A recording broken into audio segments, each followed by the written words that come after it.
Hello, everyone. I'm Dr. Karen Domino from Seattle, Washington, and I'll be talking to you today about practices to mitigate risks of neurologic complications after general anesthesia. Now, this lecture is going to be a lot packed into a very short period of time, so I'm going to focus on just some of the highlights of these areas. And I'll be talking a bit about stroke and prevention of stroke during surgery, risk factors and prevention of stroke, a little tiny bit about spinal cord injury, both with cervical spinal cord injury and thoracic spinal cord injury and some of the mechanisms associated with it. And then what we know about peripheral nerve injury and ways that we can potentially prevent peripheral nerve injury. Now, I'd like to base the presentation upon some cases which I've taken from the Anesthesia Closed Claims Project. This is a patient, 75-year-old woman, ASA3, with a history of type 1 diabetes, hypertension, and coronary artery disease, who is scheduled for an L3 to 5 posterior spinal fusion due to severe spinal stenosis and inability to walk. She had a stroke 11 weeks earlier where she had right-sided weakness, but it resolved very quickly. And she appeared to, other than the difficulty she had walking due to her spinal stenosis, she appeared neurologically normal. Now, she had a very uncomplicated general anesthetic. In the perioperative period, she was fine. However, on the next day after surgery, she developed a stroke. It was the left posterior cerebral artery infarct, and she redeveloped the right-sided weakness. So obviously, this is a terrible complication from a smaller spine surgery. So I'd like to talk a little bit about risk factors associated with perioperative stroke. Now, the incidence of stroke varies after different surgical procedures. You can see here that the highest risks are in red, and these include resection of head and neck tumors and carotid endarterectomy.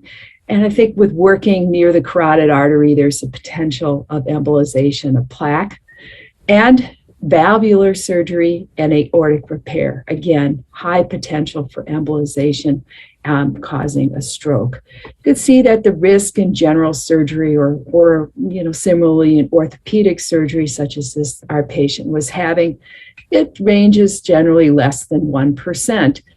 Overall, in general, our patient had risk factors for having a stroke.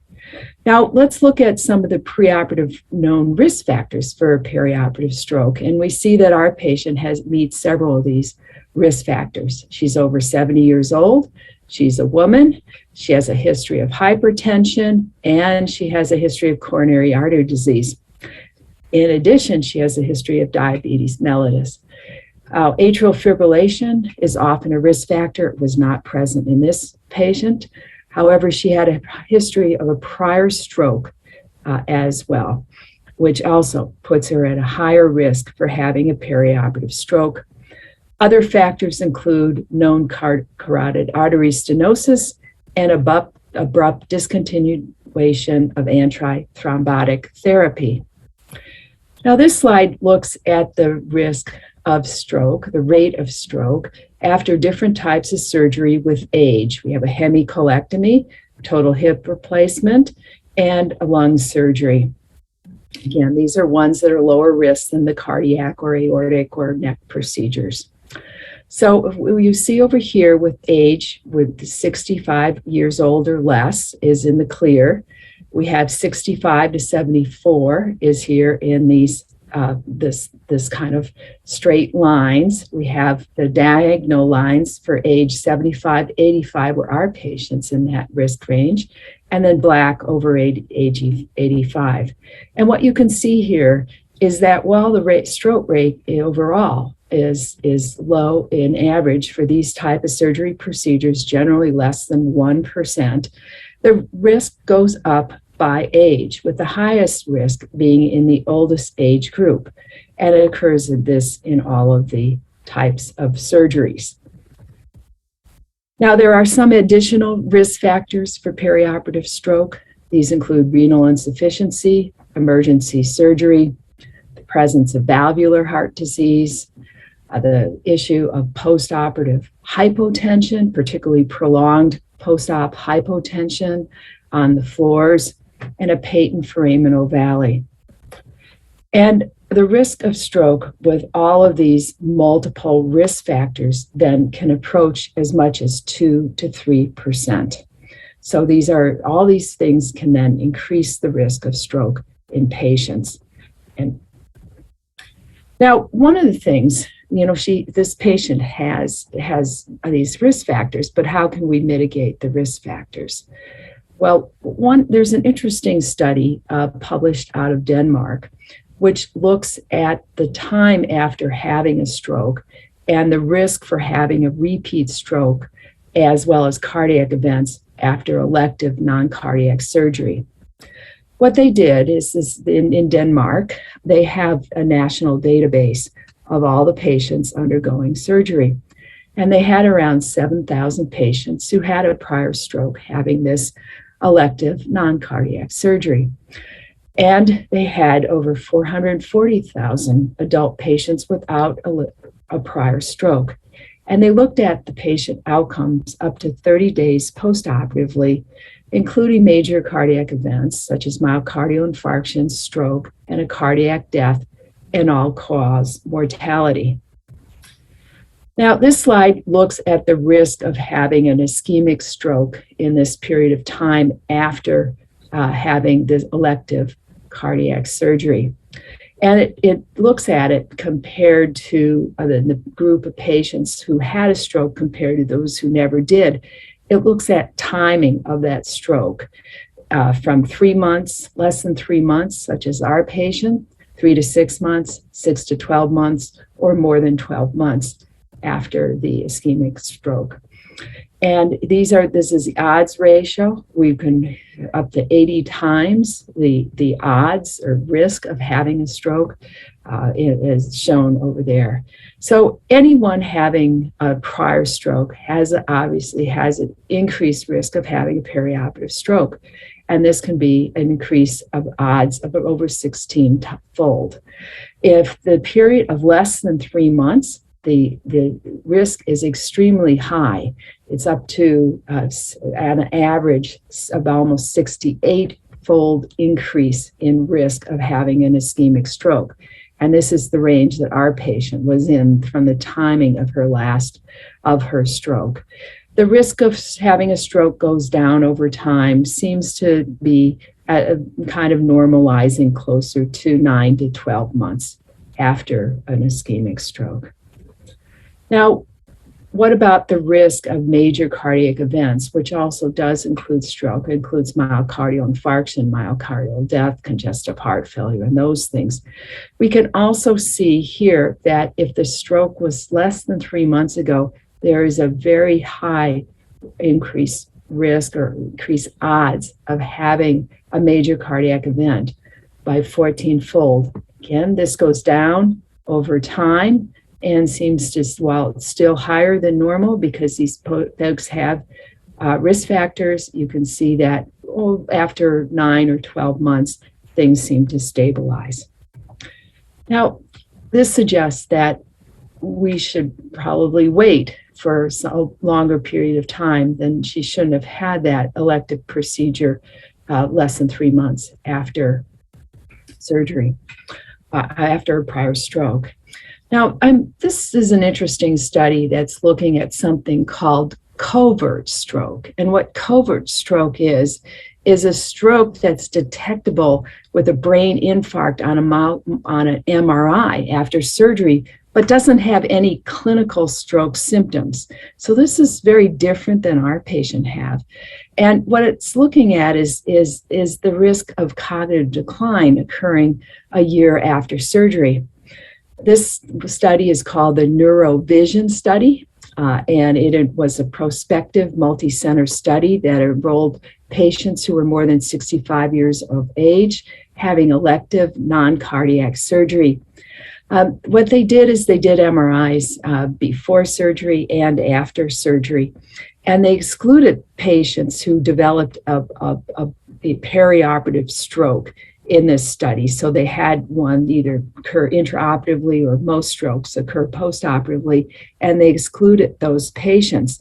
And they found that there was this group of patients who had the covert stroke, obviously had a stroke on an MRI, but had no clinical stroke symptoms. And there were up to 7% of the patients had an acute perioperative covert stroke on MRI. And they found that these patients had an increased risk of cognitive decline at 1 year, and they had an increased risk of delirium as well as an overt stroke or a transient ischemic attack at 1 year.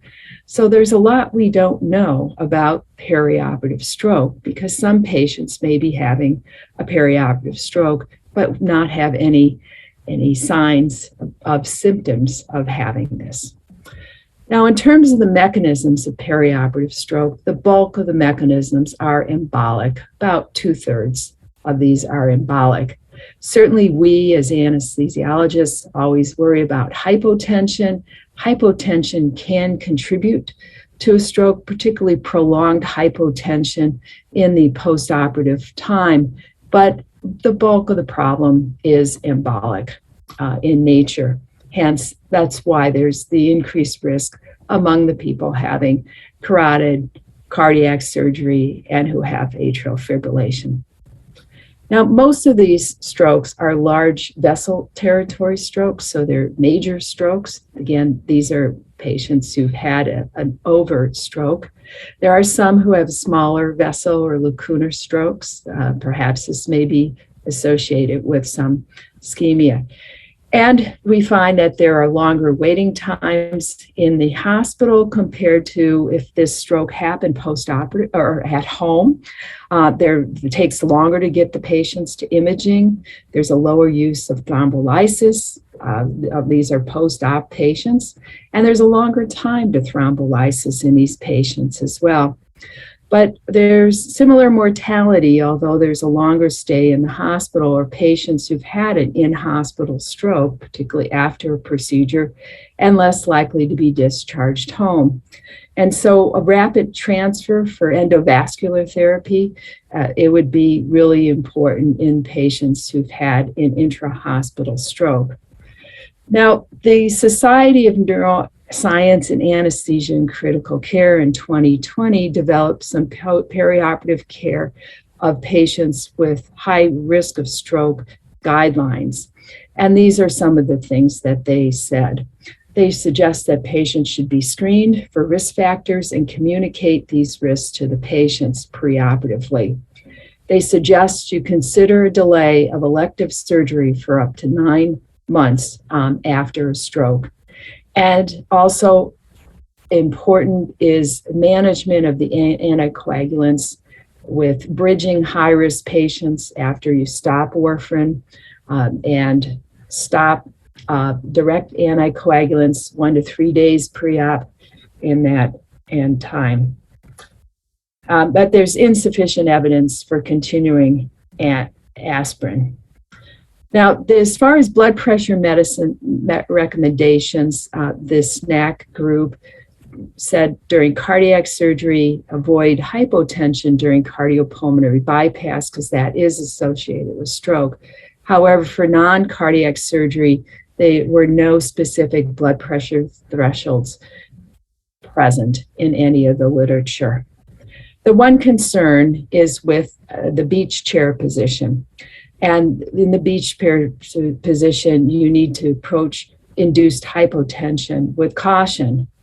For instance, you could see here in this slide that if normal blood pressure, if you're looking at it at the arm, the mean arterial pressure of say 93, when the brain is actually seeing a lower blood pressure, about 15 millimeters of mercury lower at the base of the brain than in the arm level.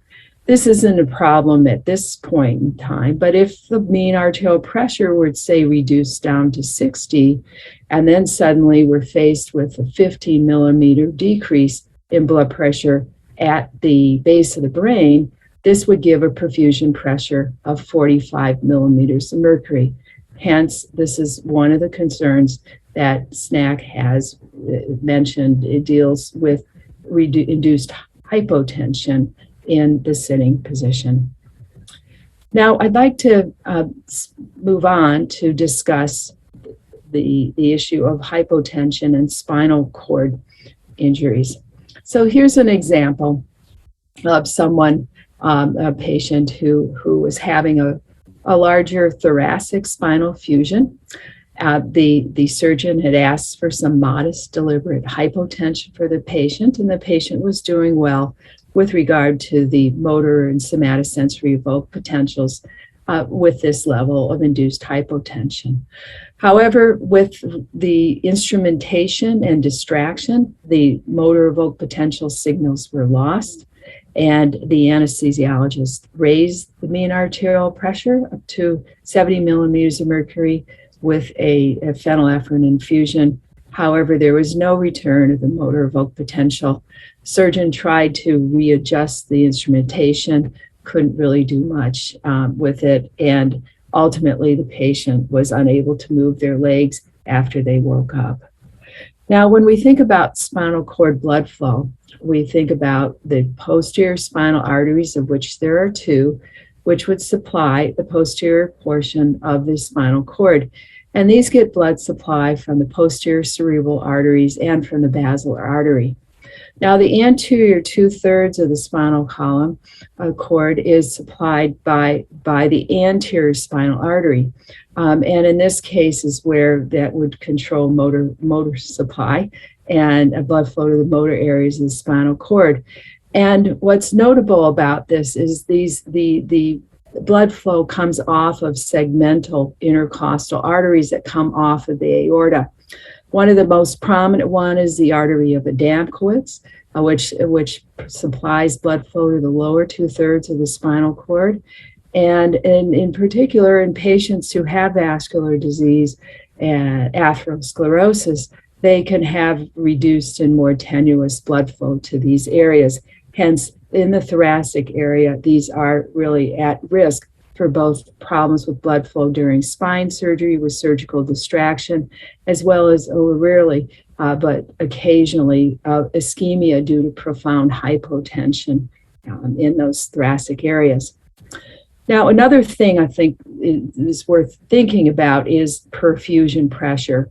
We classically think about a perfusion pressure in the brain, right? We think about mean arterial pressure minus intracranial pressure. Well, perfusion pressure is really important in other areas. As an example, in the spinal cord, we have mean arterial pressure minus the venous pressure locally gives you the transmural pressure. Now you can see in this MRI over here, we have the spinal cord, we have the medulla and the spinal cord, and you could see the white area is the area surrounding the spinal cord. But with cervical spondylosis, we have a compression over here, and you don't really see the wide area. And what happens is that perfusion pressure to the cord is then reduced. It also is reduced with distraction of the spine when the surgeon puts in their instrumentation. Now, we were also looking at injuries in cervical spine cases predominantly, and these were, but where most of the cervical spine injuries were as part of a closed claims project that you looked at this and published it in 2011. And we had 3 teams of neurosurgeons and neuroanesthesiologists try to evaluate causes of the cervical spine injuries in these cases. What we found is that cervical spondylosis was the most common factor for injury. It wasn't one of an unstable cervical spine was not causing these problems, I think, in general, because we take a lot of measures in order to prevent further neurologic damage. But the issue of the cervical spondylosis and that reduced perfusion pressure locally can be a problem. This is just another example of looking at an MRI, and this was published in that paper, where you have the spinal cord, you have the area of cervical spondylosis over here. You see that nice white area is all gone there. You get pressure from the spondylosis on the spinal cord. And in particular with extension, you can get much more, you see much less of the white around that. Whereas in flexion, it actually improved, reduced the amount of pressure on that spinal cord. So prolonged extension, particularly such as in thyroid surgery or other neck surgery where they're trying to expose the head, or prolonged extension, should you have it for an intubation, could potentially be a problem with cervical spondylosis. Again, think of perfusion pressure in that, and that is an important mechanism of cervical spine injury, which can be thus avoided. So our lessons are: avoid hypotension and keep up spinal cord perfusion pressure during especially thoracic spine surgery. Generally, we need mean arterial pressure of 80, and oftentimes more than that, depending on what's happening in the type of procedure, especially with instrumentation. And if you do lose your motor evoked potential or somatosensory evoked potential, raise the blood pressure to the awake state or above to try to improve perfusion. With the cervical spine, big cervical spine injury is an infrequent cause of injury, given measures are generally taken to protect and not move an unstable cervical spine. But with cervical spondylosis, keeping up a blood pressure and avoiding hyperextension is important. Now, my last part I'll be talking about is just fairly briefly, deals with peripheral nerve injuries. Here's a case, sort of a classic case in the closed claims database, dealing with a brachial plexus injury. This woman was having a robotic hysterectomy, and in the lithotomy position. Of course, robotic surgeries we know are prolonged. The anesthesia team decided to tuck one arm and keep one arm out on a board, just to have, due to concern over potentially some needing additional venous access during the case. Of course, the patient was in steep Trendelenburg, and it was a prolonged surgery, and the arms are up and hyperextended, and the patient woke up with a right brachial plexopathy. So clearly this was an injury, position-related injury. Dr. Chu from Canada and a number of us and myself had looked at closed claims related to peripheral nerve injury and did a systematic review. We also described some of the claims in the closed claims database and published this in 2018. Now, the incidence of perioperative peripheral nerve injury is relatively more common than say a spinal cord injury. There's no recent estimates of a classic hyperextension brachial plexus injury. I think most of us know now most robotic surgeries have their arms at the side, and you get your lines in up front and early in the case before the patient is undergoing surgery.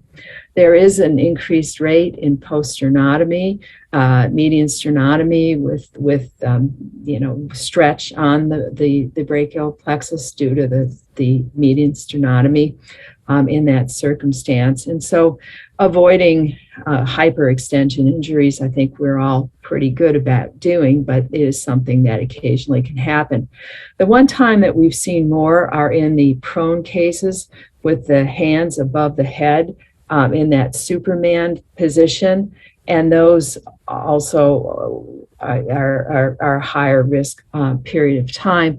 The good news is that in most of these cases, neuromonitoring is often used, and that can easily detect an injury or some ischemia occurring before it results in an injury. The ulnar nerve is a common injury that we see in closed claims. It's largely related to the anatomy in men of the cubital tunnel, and that and oftentimes with the arms develops postoperatively with the arms positioned, flexed at the elbows and positioned over the stomach. And this is generally not related to positioning and or padding as we would normally do in an anesthetic case, but it does often occur, and these patients are at risk, and there's an anatomical risk. So maintaining the arms in as neutral position and not flexing at the elbow is important in these cases to prevent injury. Lower extremity injuries are less common. The most common injury that we see is in the common peroneal nerve in the lithotomy position as it comes above from back of the knee up alongside where your stirrups may be putting pressure on that. And again, careful positioning in the lithotomy position would be important to avoid that. Now, in terms of closed claims injuries that we see the brachial plexus, big injury. Generally, again, this is one of a positioning related issue due to extension and stretch of the brachial plexus. The ulnar nerve is commonly, while it appears commonly in the closed claims database because it is a common thing, generally these are well defended. There's often no issue of malpositioning in these kind of cases. And there are some other types of peripheral nerve injuries in claims related to general anesthesia. And again, I'm talking about general anesthesia, not regional anesthesia here. Now, in terms of the causes of injuries in the claims, we find that positioning is about a third of them, and these, again, can be prevented as well. There are a variety of other causes. I think another easily one prevented is a peripheral line infiltration causing a compartment syndrome, which can reduce perfusion to the nerves. And what's most notable is in 45%, we could not identify any specific cause or any group of causes of these peripheral nerve injuries that occurred. So that quite a few, the factorial, the etiology must be multifactorial.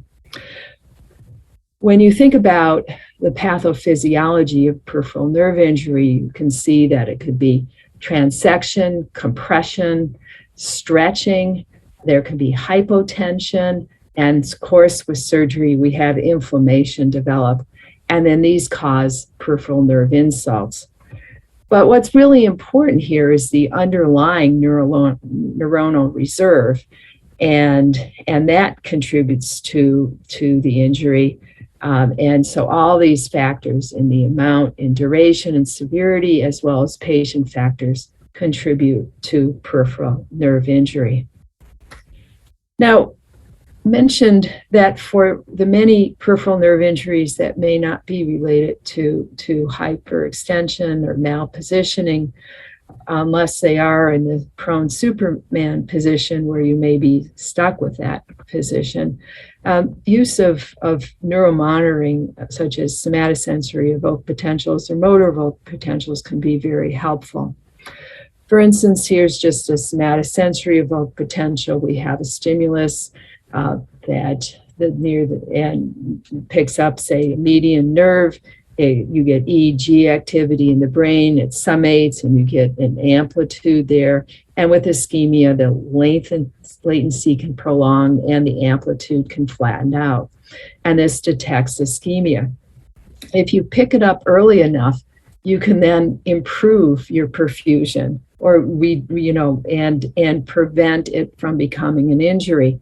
So there's been some interest in, there's some interest in the prone surgery. This can be detected with use of somatosensory or motor evoked potentials.